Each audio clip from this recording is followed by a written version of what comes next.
Hi, I'm Mary, and this is another magical math moment.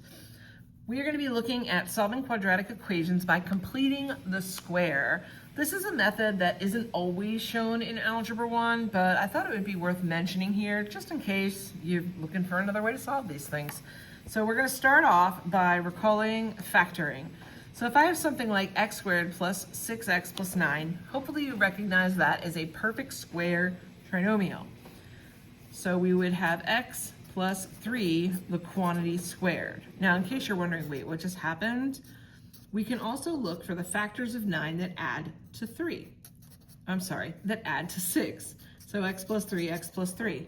That's the same thing as a quantity squared. So we need this skill to help us when we're solving these things. All right, let's say we have x squared plus 6x plus 9 set to 0. We could factor this, x plus 3, the quantity squared is 0. And then from a previous lesson, we know that we can take the square root on both sides, and I end up with x plus 3 equals essentially plus or minus 0, which isn't really a thing. So this is really just x plus 3 equals 0. We're going to subtract that 3, and we get x equals negative 3. Okay. Let's see what's next. All right, now we're going to learn about how to complete the square. So let's say we've got an expression like x squared plus 4x. We want to factor out a. All right, well in this case a is 1, so we're good. Then we're going to look at b over 2 squared. So basically half of b squared, and we're going to complete the square that way. So remember, this is ax squared plus bx. So in this case, the b value is 4. So I'm going to look at 4 divided by 2 squared. 4 divided by 2 is 2. 2 squared is 4. So to complete the square, I add 4 to the expression. From there, I'm going to factor it.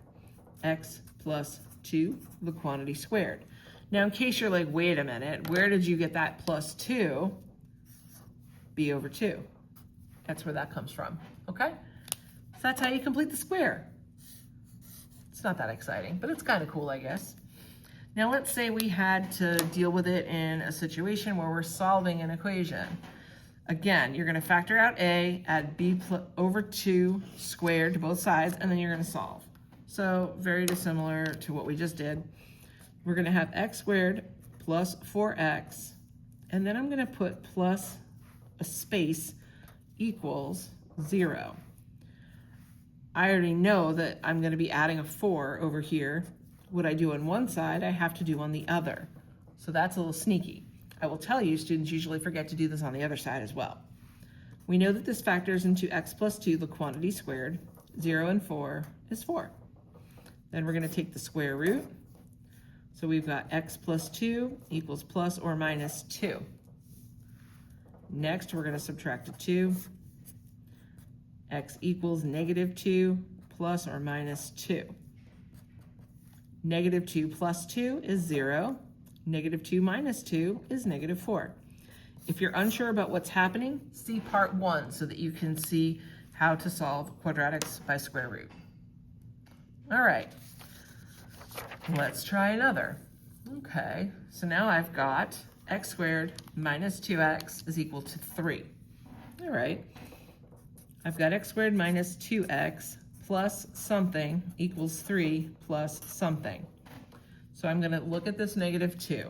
Negative 2 divided by 2 squared is negative 1 squared, which is 1. I'm going to add 1 on the left and the right. Now I have my perfect square trinomial.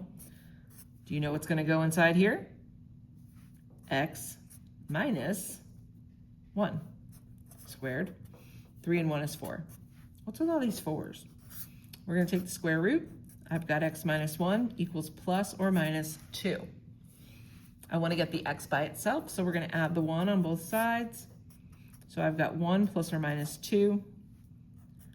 Let's see. 1 plus 2 is 3. 1 minus 2 is negative 1. Remember, when you're writing your answers, you're not going to use parentheses because that would imply that you have a point, and that's not what we have here, okay? All right, why don't you pause this real quick and see if you can get this next one. Okay, hopefully you had a chance to think about this. So we're going to start by rewriting this as x squared plus 10x plus something equals 11 plus something. All right, let's see what happens. We've got 10 over 2 squared. So 5 squared, 25. I'm adding 25 on the left and 25 over here on the right. So we've got x plus 5, the quantity squared. 11 and 25 is 36. Okay, from there we can take the square root of both sides. X plus 5 is equal to plus or minus 6. Next, I'm going to subtract a 5 to isolate my x. X is negative 5 plus or minus 6. Negative 5 plus 6 is 1. Negative 5 minus 6 is negative 11. This is kind of fun, isn't it? Well, it's not going to be for long. All right, let's look at this nonsense. So this one's a little bit strange, but that's okay. We're going to be able to figure it out. I want to make sure that I have my terms of variables on one side and my constant on the other. So I'm going to go ahead and subtract the 32x on both sides. I'm also going to subtract a 28 on both sides. So now I have 4x squared minus 32x equals negative 28. A has to be 1 to be able to complete the square. Thankfully, 4 goes into all of these coefficients and numbers, so we're going to go ahead and divide everything out by 4.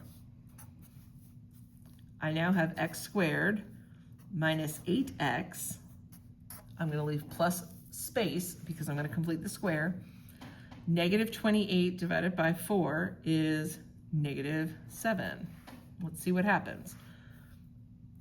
Half of negative 8 is negative 4.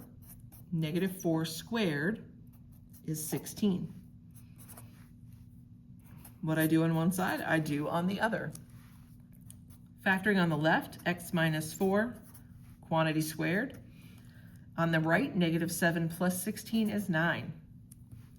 We're going to take the square root of both sides. X minus 4 equals plus or minus 3. Finally, we're going to add our 4 over. So 4 plus or minus 3. 4 plus 3 is 7. 4 minus 3 is 1. Okay, that was kind of a lot, but it was also kind of fun. I hope that you enjoyed this video. Please like, share with your classmates, and subscribe for more magical math moments. Thank you for joining me this time, and I'll see you again soon. Bye.